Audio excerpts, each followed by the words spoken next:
Investors have been pulling millions of pounds out of funds invested in China, which has reported its slowest rate of economic growth in 28 years.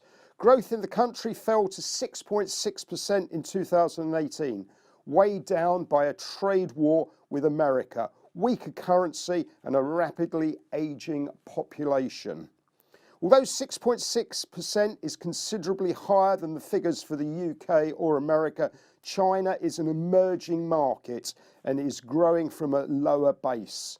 That means it needs to expand at a greater rate for there to be a material improvement in corporate profits and living standards.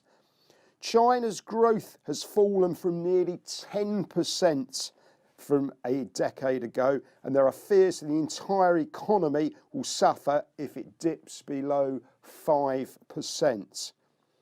Part of the problem, well documented, is Donald Trump's imposition of tariffs of up to 25% on goods imported from China.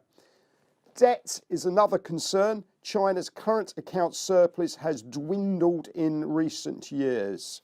In terms of statistics, in 2017, China produced 60% of the world's electric vehicle batteries, was the second largest filer of international patents, and its solar manufacturing industry supplied up to 83% of global products.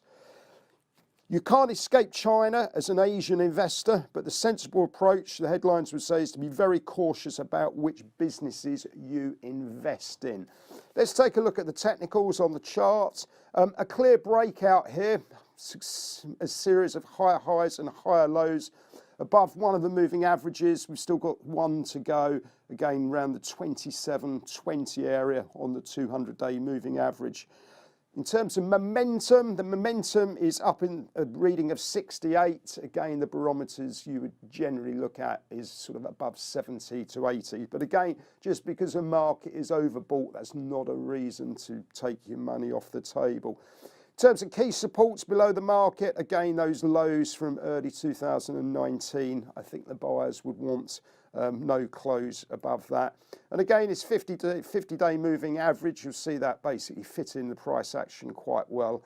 Again, as long as you're above that 50-day, I think that would be a useful trailing stop. So in conclusion, the charts look quite good. We're trying to fill a gap. Gaps always get filled back from October of last year.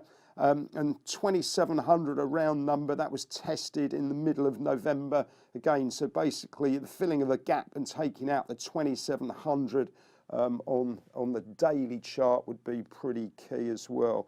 And then above that, the 200-day around 27.20. So another sort of 50 points or so, and it would be full steam ahead.